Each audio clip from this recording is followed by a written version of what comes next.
1 கொரிந்தியர் 9ஆம் அதிகாரம் 26ஆம் வசனம். நான் நிச்சயமில்லாதவனாக ஓடேன். கிறிஸ்துவுக்குள் அன்பானவர்களே, கிராமத்திலிருந்து பட்டணத்திற்கு புதிதாக வந்த மனிதன் ஒருவன் ரயில் நிலையம் சென்று தனக்கொரு ரயில் டிக்கெட் தரும்படி கேட்டான்.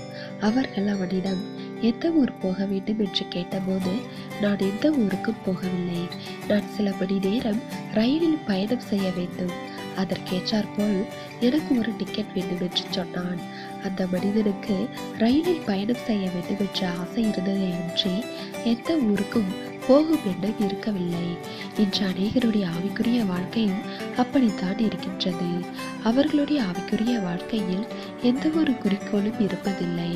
தாங்கள் என்ன நோக்கத்திற்காக அழைக்கப்பட்டோம் என்பதை குறித்த விழிப்புணர்வு இல்லாமலே ஆவிக்குரிய வாழ்க்கையில் ஈடுபட்டு கொண்டிருப்பார்கள்.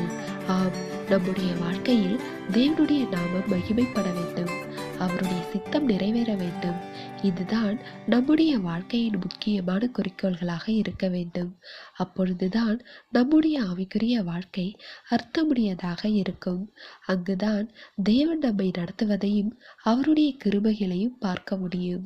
இலக்குகள் அடையாளம் கண்டு கொள்ளப்பட்டு அவைகள் மேல் பார்வை பதிந்தால்தான் சிரமமான பயணத்திலும் வெற்றியான முன்னேற்றங்கள் இருக்கும். தேவனுடைய கிருபையும் இரக்கமும் நம் அனைவரோடும் இருப்பதாக. ஆமென்.